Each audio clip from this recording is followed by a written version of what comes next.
कल हमने बात करी थी ध्वनि की तीव्रता की, और इसी से हम जो है प्रदूषण तक का सफ़र तय करेंगे। ठीक है, तो कल हमारी जो बात ख़त्म हुई थी कल वाली क्लास में, वो ध्वनि की तीव्रता के मात्रक को लेकर थी। तो जो ध्वनि की तीव्रता है, ध्वनि की तीव्रता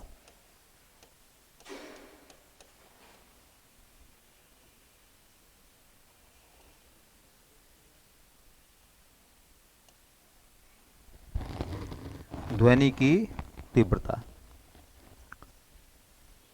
अब देखो, जो ध्वनि की तीव्रता है उसका मात्रक कल हो चुका था। ध्वनि की तीव्रता का मात्रक होता है डेसिबल। अगर डेसिबल ना हो तो बेल, बेल ना हो तो जूल प्रति मीटर स्क्वायर सेकंड, और अगर ये भी ना हो तो वाट प्रति मीटर स्क्वायर। ठीक है, लेकिन पेपर में 90% क्वेश्चन डेसिबल का ही होता। ठीक है, अब चूंकि देखो थोड़ी सी बातें और देखते हैं हम लोग। जैसे ध्वनि की जो तीव्रता है, इंटेंसिटी आई, वो बराबर होती है 2 pi square N square, 2 pi square N square A square upon R square के। ये क्या है? ये इंटेंसिटी का फॉर्मूला है। ध्वनि की तीव्रता का सूत्र है 2 pi square N square A square upon R square. अब देखो थोड़ी सी बात आपको इस फॉर्मूले से लॉजिकली समझनी है। भाई 2 तो एक कांस्टेंट है, नियतांक है, पाई का मान भी निश्चित ही होता है, तो ये तो कभी चेंज होंगे नहीं। ठीक है, अब बचा एन स्क्वायर और आई। इसका मतलब आई तीव्रता और अनुक्रमानुपाती एन स्क्वायर के। एन मीन्स क्या है? यहाँ एन फ्रीक्वेंसी है, एन बराबर है आवृत्ति। क्या है? एन बराबर आवृत्ति है। इससे एक बात निकल कर आई हमारे सामने। बात ये निकल कर आई कि जब आई अनुक्रमानुपाती एन स्क्वायर है, इसका मतलब यह है कि अगर आवृत्ति का मान बढ़ा दिया जाए, आवृत्ति का मान बढ़ता है तो ध्वनि की तीव्रता का मान भी, भाई अनुक्रमानुपाती है तो तीव्रता का मान भी बढ़ता है। और अगर यहां से देखें कि अगर फ्रीक्वेंसी का मान घटा दिया जाए, आवृत्ति अगर घटा दी जाए, तो ध्वनि की तीव्रता का मान भी घट जाता है। या यूं कहें कि ध्वनि की जो तीव्रता है वो उसकी आवृत्ति पर निर्भर करती है। ध्वनि की जो फ्रीक्वेंसी है उस पर उसकी तीव्रता निर्भर करती है। अगर आवृत्ति का मान ज़्यादा होगा तो फिर तीव्रता भी ज़्यादा आएगी। ठीक है, देखिए अब दूसरा पॉइंट अगर हम चेक करके देखें इसका, तो इसमें एक आ रहा है ए। तो आई अनुक्रमानुपाती ए स्क्वायर। ए क्या है यहाँ? ए एम्पलीट्यूड है, मतलब आयाम। क्या है ये? ये आयाम है। अब सुनो, इससे बात साफ होती है कि आयाम का मान अगर ज़्यादा होगा तो फिर आवृत्ति भी ज़्यादा होगी। आयाम का मान ज़्यादा होगा तो इंटेंसिटी मतलब तीव्रता का मान भी ज़्यादा होगा। और अगर आयाम का मान कम हो जाता है तो फिर तीव्रता का मान भी क्या हो जाएगा? तीव्रता भी कम हो जाएगी। और आयाम एम्पलीट्यूड डिपेंड करता है वस्तु के आकार पर। अब समझिए, यहाँ से मैं एक बात और मेंशन कर रहा हूँ कि जिन वस्तुओं का आकार जितना ज़्यादा होता है उनका एम्पलीट्यूड भी, आयाम भी उतना ही ज़्यादा होगा। तो इसका मतलब यह है कि अगर वस्तु का जो आकार है, वस्तु का आकार ज़्यादा होगा तो आयाम ज़्यादा होगा, जिससे तीव्रता ज़्यादा होगी। और वस्तु का आकार अगर छोटा कर दिया जाए, आकार छोटा कर दोगे तो आयाम छोटा हो जाएगा, जिससे उसकी तीव्रता भी। तो ध्वनि की जो साउंड है, साउंड मतलब जो साउंड है, साउंड की जो इंटेंसिटी है, तीव्रता, वो वस्तु के आकार पर भी डिपेंड करती है कि वस्तु मतलब ध्वनि जिस स्रोत से निकल रही है उसका आकार कैसा है। ठीक है, उसका आकार कैसा है। आपने बहुत बार देखा होगा, बहुत बार आपने देखा होगा कि एक छोटी सी घंटी है, उसे बजाओगे, मंदिर में जाते हैं ना तो छोटी घंटी है, छोटी घंटी बजाते हैं तो उसकी आवाज़ कम होती है, और बड़ा वाला घंटा जो होता है इतना मोटा वाला, ऐसा मारते हैं ना एक बार, और हाँ कितनी तेज ध्वनि आती है, नहीं आती। तो इसका मतलब है कि साउंड आकार पर भी डिपेंड करती है। एक देखा होगा आपने, कभी देखा आपने शादी बारात में बैंड वाले होते हैं, तो कुछ होते हैं छोटे छोटे ढोल वाले, तो छोटे छोटे ढोल वाले जो होते हैं ना बहुत तेज बजाते हैं, लेकिन उनकी आवाज़ ज़्यादा तेज नहीं होती। और एक वो होता है इसके गले में बड़ा वाला ढोल होता, वो एक ही बार मारता है, धूं देना आवाज़ आती नहीं आती। हाँ, तो इसका मतलब जितना वस्तु का आकार बड़ा होगा उतनी ही साउंड ज़्यादा आएगी। आपके पास एयरफोन है, एयरफोन का स्पीकर आप देखो, उसका आकार कैसा, छोटा है ना। रेडियो में जो स्पीकर लगा हुआ होगा उसका आकार बड़ा होगा, बोलो। और वो बड़े बड़े डीजे जो होते हैं उनमें स्पीकर, तो एक काम करते हैं, डीजे के स्पीकर को निकाल के उसकी जगह मोबाइल का स्पीकर लगा दें, तो क्या साउंड उतनी आ पाएगी। तो स्पीकर का साइज जितना बड़ा होगा उसका एम्पलीट्यूड भी उतना ही ज़्यादा होगा, और उसकी साउंड जो होगी, आवाज़ जो होगी, उसकी जो तीव्रता होगी वो भी उतनी ही ज़्यादा होगी। एक तो ये बात सामने आई, एक बात और सामने आई कि देखिए ध्वनि की जो तीव्रता है वो आयाम पर भी डिपेंड करती है। अब सवाल है देखिए आर का, अब सवाल आर का आता है, इस कंसेप्ट को समझ लेना आप अच्छे से। तीसरी बात, इसी फॉर्मूले के दृष्टिकोण से हम लोग देख रहे हैं कि आई व्युत्क्रमानुपाती 1/r²। आर क्या है, आर है दूरी।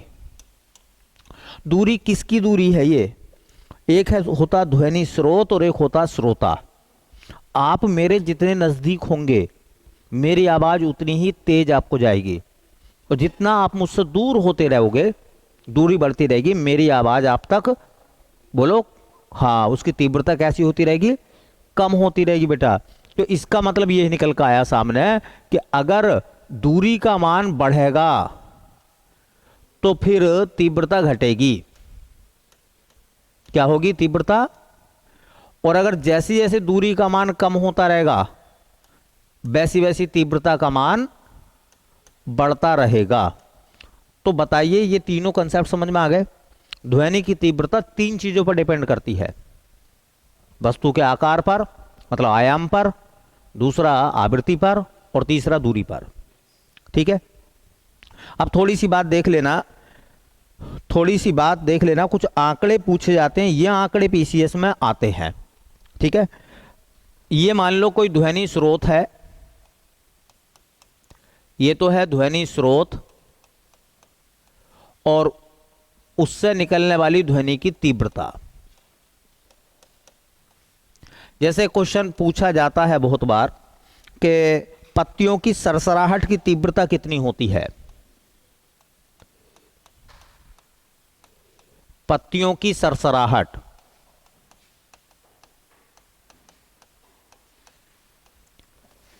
पत्तियों की सरसराहट की तीव्रता लगभग 20 डेसिबल होती है। हवा चलती है ना, हवा चलती है तो पत्तियां हिलती हैं, आपस में भी टकराती हैं, उनकी आवाज आती नहीं आती, बोलो। अच्छा देखो, फुसफुसाहट, फुसफुसाहट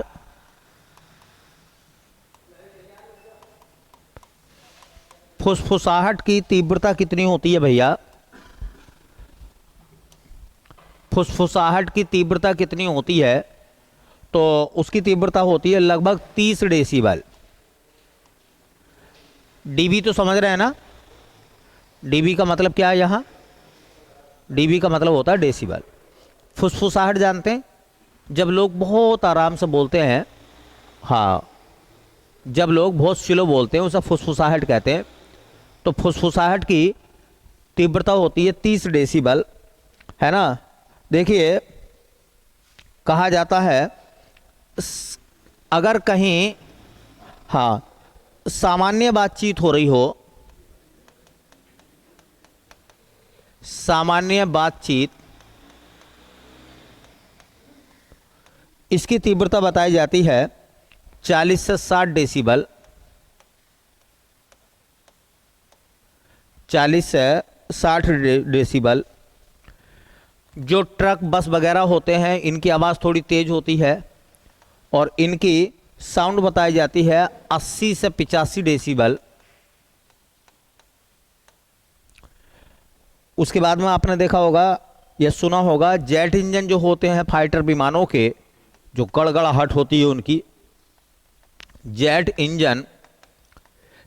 इंजन की जो तीव्रता है वो लगभग 120 से 150 डेसीबल के आसपास। और बेटा जो रॉकेट होते हैं उनकी सबसे ज़्यादा होती है, रॉकेट की बहुत ज़्यादा होती है, वो लगभग होती है 180 डेसीबल के बराबर। अब इसमें क्या है ना, देखो थोड़ा बहुत आंकड़े आगे पीछे हो जाते हैं, बात समझिए। एक बात बताओ तो मुझे, इन सब बातों का जिक्र खत्म कर दीजिए और खुद भी अनुमान लगाइए कि कुछ साउंड आपको आती है कि वो उनकी आवाज़ कम है, कुछ होती है ज़्यादा जिनकी आवाज़ अधिक होती है। भाई मैं कहने लगूं कि एक मोटरसाइकिल की आवाज़ है और एक साइकिल की आवाज़ है, साइकिल भी चल रही है मोटरसाइकिल भी चल रही है, बताइए किससे ज़्यादा आवाज़ आएगी? तो मोटरसाइकिल की तीव्रता कैसी हो गई? कुछ लोग सामान्य बातचीत कर रहे हैं और कुछ लोग गुस्से में बोल रहे हैं, तो जो गुस्से में अगर बोलेंगे, तेज बोलेंगे, तो उनकी तीव्रता ज़्यादा होगी नहीं होगी? तो कभी कभी ना क्रम लगवा लेता तीव्रता के, तो फिर उसमें अगर ये चीज़ आपको याद भी नहीं है तो एक लॉजिक तो रखिए आप कि कितनी हो सकती है। अब सामान्य बातचीत की 180 डेसिबल लगा दी तुमने, तो कोई तरीका है भाई सामान्य बातचीत की सामान्य बातचीत कितने डेसिबल तक हो सकती है? 40 से 60 के आसपास। अब तुमने लगा दी 180 डेसिबल, तो ये तो बिल्कुल ही अंधेर खाता हो गया, बोलो। तो थोड़ा ना ध्यान रखना होता बस इन सब चीज़ों का। वो ऐसा नहीं चाहता कि आप रट के जाओ, चाहता कि आप में कुछ कॉमन सेंस नाम की चीज़ है या नहीं है, ठीक है? उसको हाँ हिसाब लगा के आपको लगाना होगा वो। अब सवाल यहीं से पोल्यूशन की अब चर्चा करेंगे। अब चर्चा शुरू होगी हमारे नए चैप्टर, मतलब जो मूल चैप्टर है उसकी। अब देखो मूल चैप्टर तक आते आते दो तीन क्लास हो गई हमारी। एक्चुअल में क्या है, आपने हिंदी में कहावत सुनी होगी कि दूर के ढोल सुहावने होते हैं, जब कानों पर आकर बसते हैं तो बुरे लगते हैं। ये ध्वनि प्रदूषण की परिभाषा सही कायदे में। तो ऐसी साउंड जो आपको कर्कश लग रही है वो आपके लिए शोर है। ऐसी आवाज जो आपके कानों को पका रही है, जो आपके दिमाग को तंग कर रही है, जो आपकी एकाग्रता को भंग कर रही है, आपके लिए क्या है? वो आपके लिए वो शोर है, नॉइश है, नॉइश। हम भी कहते हैं क्लास में कि बच्चों शोर मत करो। शोर करने का मतलब क्या है कि वो आवाज जो है क्या वो कर्णप्रिय है? अब इसका लेवल हर आदमी के लिए अलग अलग है या नहीं है? बोलो। कुछ लोग म्यूजिक सुनते हैं लेकिन स्लो सुनते हैं, उसकी साउंड स्लो रखते हैं। इसका मतलब अगर ज्यादा आवाज कर दी तो उन्हें लगेगा यार तुमने शोर कर दिया। म्यूजिक सुनो लेकिन आवाज कम रखो। कुछ को मजा नहीं आता, कहते हैं यार इतनी सी आवाज में बताओ लो है। इसका मतलब समझिए, इससे एक आइडिया निकलेगा, इससे एक कॉमन सेंस निकलेगा कि दोनों व्यक्तियों के लिए ध्वनि प्रदूषण का लेवल अलग अलग है। कुछ लोगों को तेज आवाज में, तेज साउंड में रहना पसंद है। रहना पसंद का मतलब है वो सुन सकते हैं, उनकी कैपेसिटी ज्यादा हो सकती है भाई, थोड़ी ज्यादा आवाज। कुछ व्यक्तियों को बिल्कुल भी आवाज की बर्दाश्त नहीं है। तो बताइए, एक होती है ध्वनि और एक होता शोर। शोर ही प्रदूषण है। प्रदूषण क्या है? शोर प्रदूषण है। और शोर क्या है? वो साउंड है जो आपको अच्छी नहीं लग रही। अगर मान लीजिए आप पूजा कर रहे हैं, समझिए पूजा कर रहे हैं, प्रार्थना कर रहे हैं, इबादत कर रहे हैं, और अगर कोई वहाँ एक हल्का सा मतलब कुछ सरसराहट भी वहाँ अगर होती है तो वो आपकी एकाग्रता भंग होती नहीं होती। इसका मतलब वो चीज़ आपके लिए तंग कर रही है, उस जगह पर वो आपको पोल्यूशन लगेगा। नहीं है जहां आपका ब्रेन विचलित हो रहा हो। अच्छा देखो, आपने भी देखा होगा कि अगर अगर ऐसी आवाज जो आपके लिए कर्णप्रिय है वो आपकी ध्वनि है, और ऐसी आवाज जो आपके लिए कर्कश है वो आपके लिए पोल्यूशन है। ठीक है, तुमने देखा होगा कुछ लोग जो कारखानों में काम करते हैं उनको आदत हो जाती है, हालांकि वो पोल्यूशन में रहते हैं, उनको आदत हो जाती है थोड़ी ज़्यादा आवाज़ में काम करने की। हो जाती नहीं हो जाती, लेकिन उस माहौल में वो माहौल घड़घड़ाहट का माहौल आपको पसंद नहीं है। जो लोग ट्रैक्टर चलाते हैं, खेती बाड़ी का काम करते हैं, ट्रैक्टर की आवाज़ कैसी होती है? तुमने देखा होगा अब गेहूं की गहाई होगी और मशीनें चलेंगी, नहीं चलेंगी। जिस दिन आप गेहूं की गहाई कराने के लिए खेत पर जाओगे, उस खेत पर चलने वाले ट्रैक्टर की आवाज़ आपको कैसी लगेगी? शुरू शुरू में बहुत गड़गड़ाहट है, मशीन भी चलेगी, ट्रैक्टर भी चलेगा, वो शोर है या नहीं है? बोलो। लेकिन धीरे धीरे करके 2-3 घंटे बाद आप जो है थोड़ा सा कंफर्टेबल हो जाएंगे उस जोन में। नहीं हो जाएंगे, क्योंकि आपको पता है कि ये 2-3 घंटे का काम है, करना ही पड़ेगा, उस साउंड में उस में रहना पड़ेगा। ठीक है, तो ध्वनि प्रदूषण कुछ नहीं है। ध्वनि प्रदूषण क्या है? एक ध्वनि है और एक नॉइस है, मतलब एक शोर है, शोर ही प्रदूषण है। ठीक है, शोर ही क्या है? ध्वनि प्रदूषण है।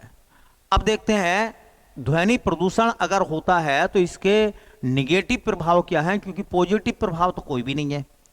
आपने देखा होगा जब आप कभी आप रोड पर जाते हैं, सिटी के अंदर जाते हैं, तो वहां पर एक चिन्ह बना हुआ मिलेगा, एक बाजा टाइप बना हुआ होता है, और उसे काट देते हैं। इसका मतलब वहां पर हॉर्न अलाउ नहीं है, वहां पर हॉर्न नहीं बजाना है। अच्छा देखो, गाड़ी के अंदर हॉर्न है तो उसका मतलब यह है कि कंपनी वालों ने बजाने के लिए दिया है तो आप बजाएंगे। बोलो, आप शहर में जा रहे हैं, आपने बटन दबा दिया, हाथ रख दिया, हॉर्न पर बजाए जा रहे हैं। अरे भाई, हॉर्न कहाँ बजाना चाहिए हमें? जहां बजाने की, अगर जहां बजाने की आवश्यकता है वहां अगर हॉर्न बजता है तो वो ध्वनि है फिर। लेकिन अगर जहां जरूरत नहीं है वहां भी आप बजा रहे हैं तो आपको या और लोगों को क्या लगेगा? वो प्रदूषण लगेगा, वही प्रदूषण है, क्योंकि वहां जरूरत ही नहीं है। ठीक है, तो अगर कायदे में देखा जाए तो ध्वनि प्रदूषण के दुष्प्रभाव क्या है?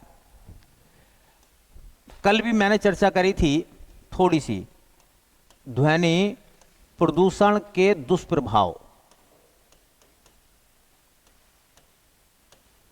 ध्वनि प्रदूषण के दुष्प्रभाव, इसके निगेटिव इफेक्ट क्या हैं? तो देखिए, बहुत सारे निगेटिव इफेक्ट हो सकते हैं। हाँ, जैसे बोलने में व्यवधान, बल्कि बोलना ना कह के सुनना कहेंगे तो ज्यादा अच्छा लगेगा, है ना? सुनने में व्यवधान,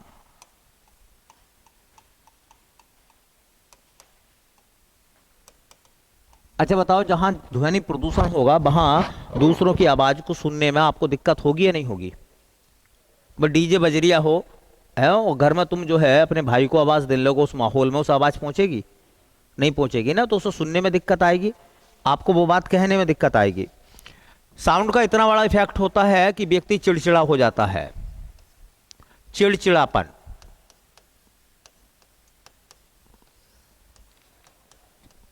साउंड ज्यादा अगर होगी तो देखिए, जो हमारा नर्वस सिस्टम है वो इफेक्टिव हो जाता, हमारा तंत्रिका तंत्र प्रभावित होता है। और ऐसी स्थिति में बताइए, जब दिन में रात में शोर हो रहा हो तो फिर आदमी सो पाएगा? और नहीं सो पाएगा तो उसमें क्या हो जाएगा? चिड़चिड़ापन हो जाएगा।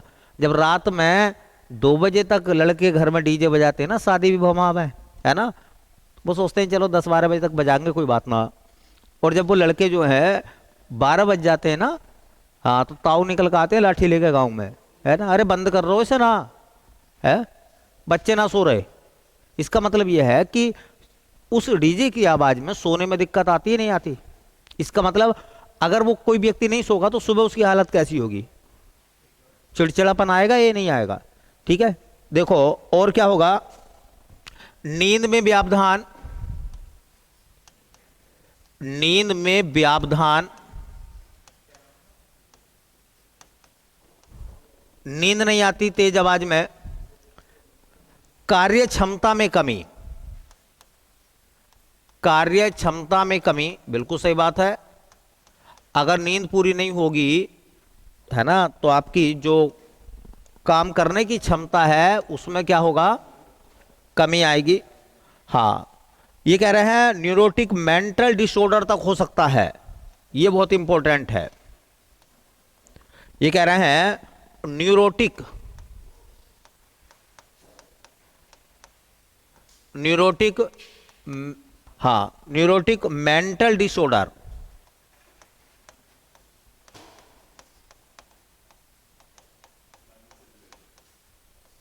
ब्रेन की इतनी बड़ी दिक्कत हो जाएगी, हाँ, कि दिमाग ना तो सही से चीजों को कैच कर पाएगा ना समझ पाएगा।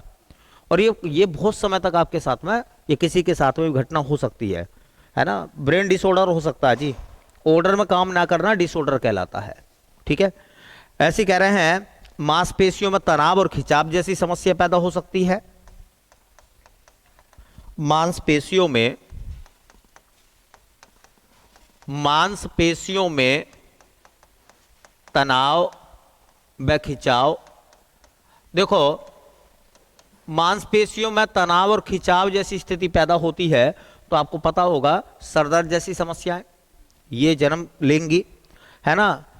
हाँ, कह रहे हैं उच्च रक्तचाप, ये बहुत अच्छा है।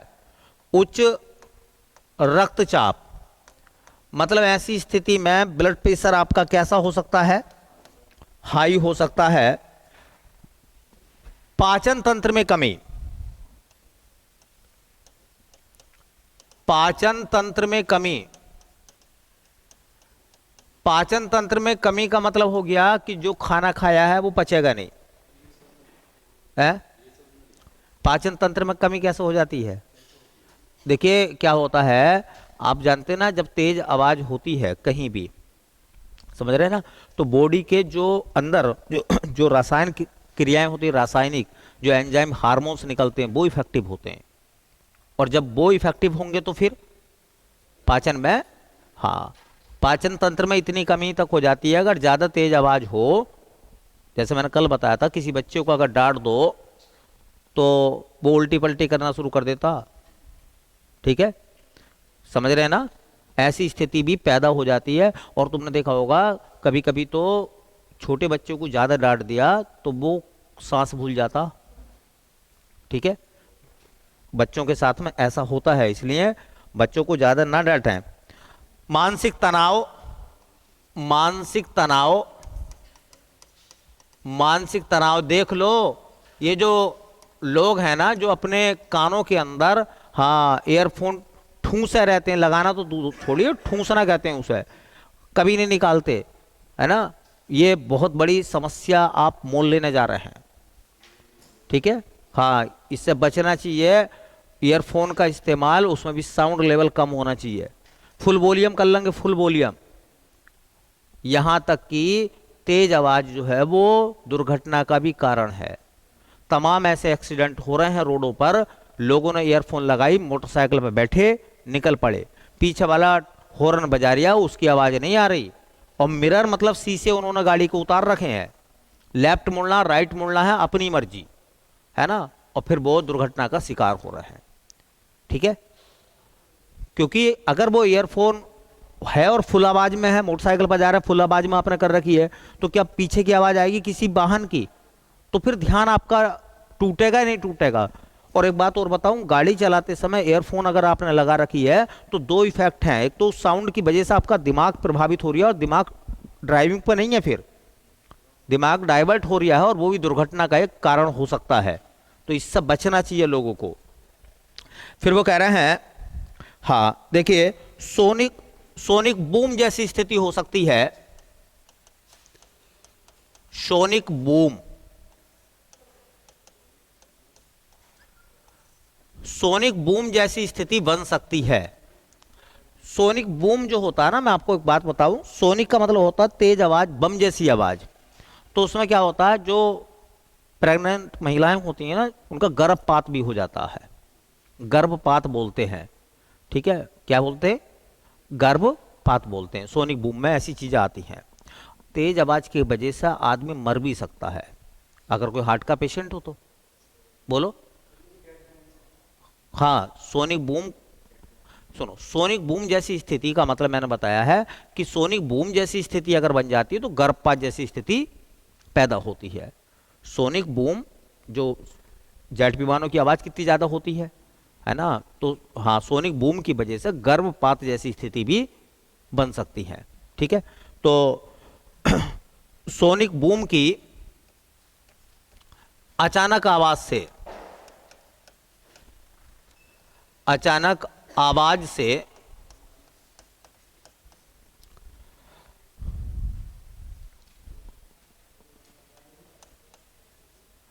गर्भपात हो सकता है।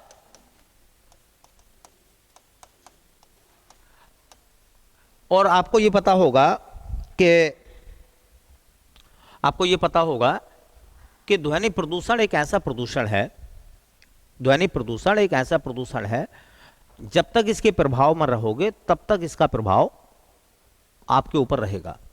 अगर आप ध्वनि प्रदूषण के क्षेत्र में जब तक हैं तब तक प्रभाव रहेगा, जब वहां से निकल जाएंगे तो इसका प्रभाव धीरे धीरे खत्म हो जाएगा, लंबे समय तक नहीं रहेगा, रेडियो पोल्यूशन की तरह नहीं है, ठीक है। इसलिए लोग इसे इग्नोर करते हैं, इसलिए लोग इसे क्या करते हैं, इग्नोर करते हैं। बोले यार घर में शादी है, एक दिन की तो बात है, डीजे लाएं। अब एक दिन की बात है कि डीजे लाएं, चलो बजा लन दो इनको, ठीक है। और उसका प्रभाव अगर सैकड़ों हजारों वर्षों तक रहता तो इन सब चीजों पर बैन लग गया होता। एक्चुअल में क्या है कि जब तक हम ध्वनि प्रदूषण के क्षेत्र में रहते हैं इसका प्रभाव तब तक हमारे ऊपर रहता है, जैसे उस चीज से अलग हो जाएंगे प्रभाव खत्म हो जाएगा, ठीक है। 1/10 सेकेंड। अब देखो ये तो हो गए दुष्प्रभाव वाली बात, ये ना छांटने के लिए आएंगी प्रीलिम्स में और मेंस में, इन सब चीजों पर लिखने के लिए आएगा। ध्वनि प्रदूषण पर जब आप लिखोगे तो उसके फैक्ट भी आपको लिखने पड़ेंगे, एज ए निबंध भी आ सकता है, ऐसे लिखने के लिए आएगा आपको। तो फिर ऐसे लिखने के लिए कुछ तो आपके पास मैटर होना चाहिए ना, तो फिर वहां जाकर बैठ के बनाओगे, पहले से पढ़ कर जाओगे तो बनाने में आपको दिक्कत नहीं आएगी। देखिए अब कह रहे हैं ध्वनि प्रदूषण के संबंध में, ध्वनि प्रदूषण नियंत्रण,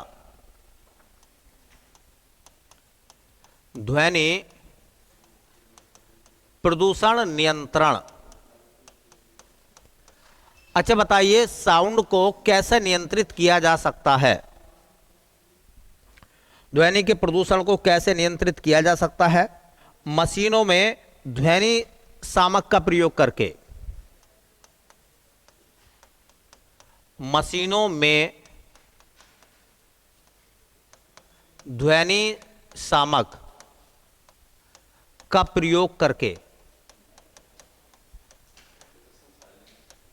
ध्वनि शामक ही अंग्रेजी में साइलेंसर है, साइलेंसर का इस्तेमाल करके, साइलेंसर का इस्तेमाल करके उस साउंड से बचा जा सकता है, नहीं बचा जा सकता। अब देखो कैसे इंजन आ रहे हैं, जनरेटर आ रहे हैं, है ना, उनमें हाँ बिल्कुल साइलेंट हैं, वो बहुत कम आवाज करते हैं, बहुत कम आवाज करते हैं, उनमें साइलेंसर लगा के ध्वनि प्रदूषण को क्या करा गया है, हाँ कम करा गया है। दूसरा कह रहे हैं मशीनों के पुर्जों में, मशीनों के पुर्जों में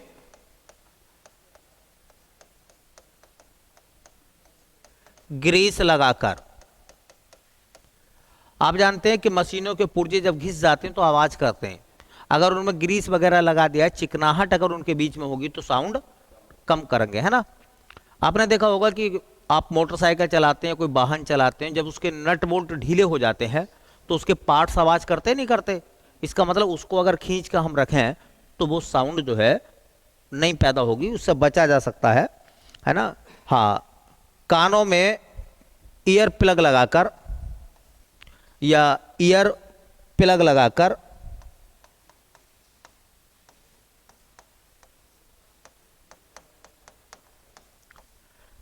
कुछ लोग क्या करते हैं, जब जहां साउंड ज़्यादा होती है ना तो ईयर प्लग लगा लेते हैं वो, ताकि उनके कानों पर, हाँ ईयर प्लग होते हैं, ईयर मफलर आते हैं, कानों के दस्ताने भी होते हैं। तो ईयर प्लग लगाकर या हाँ ईयर मफलर लगाकर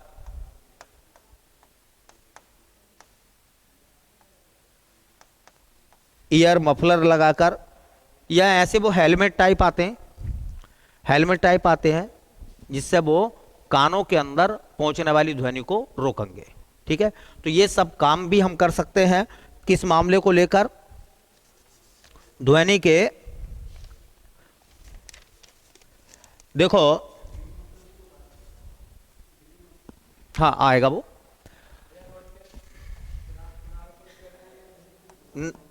ग्रीन मफलर होता है। तो देखो ग्रीन मफलर,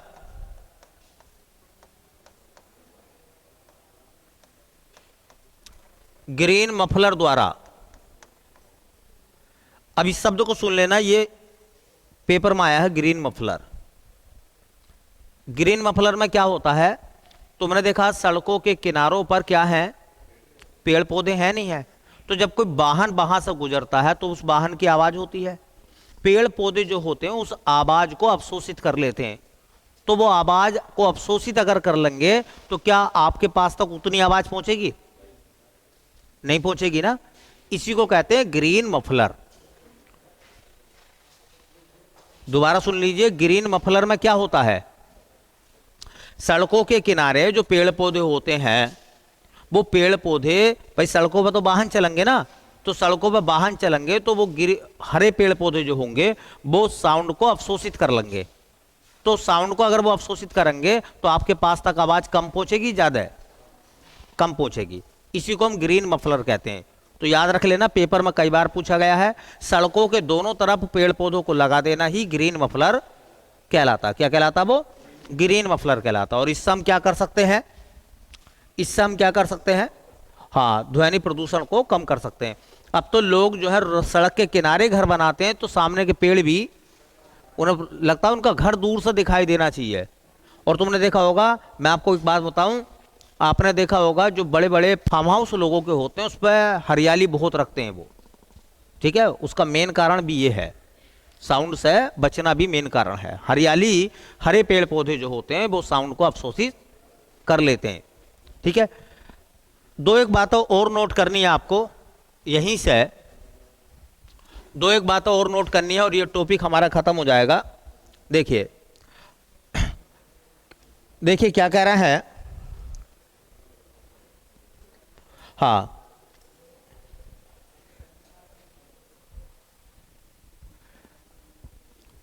ये बात है, ऐसा आप नोट कर लीजिए, नोट करके लिखनी है। पहली बात, जो 45 डेसिबल की ध्वनि है,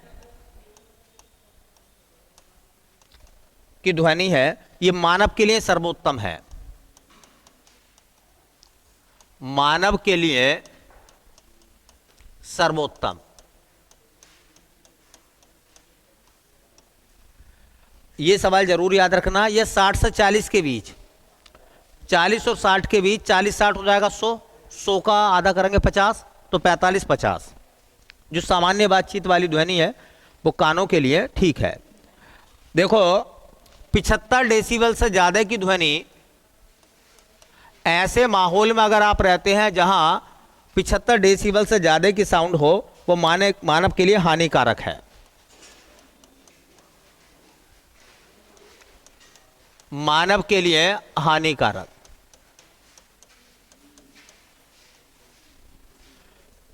85 डेसिबल से ज्यादा ध्वनि के एरिया में अगर आप रहते हैं, 85 से ज्यादा, तो व्यक्ति बहरा हो सकता है।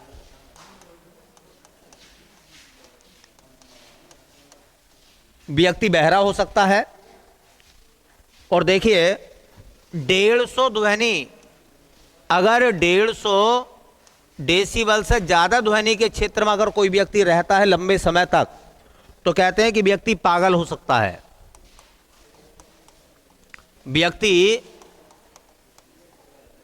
पागल हो सकता है। ध्वनिक प्रदूषण का इतना बड़ा इफेक्ट जो है देखने के लिए मिलता है।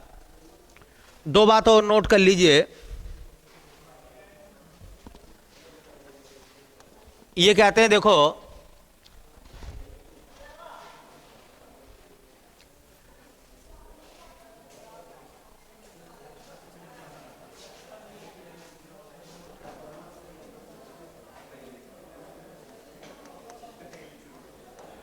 ध्वनि प्रदूषण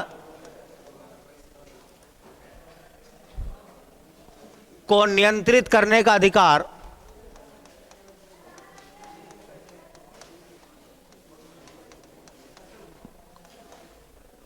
पुलिस अधीक्षक,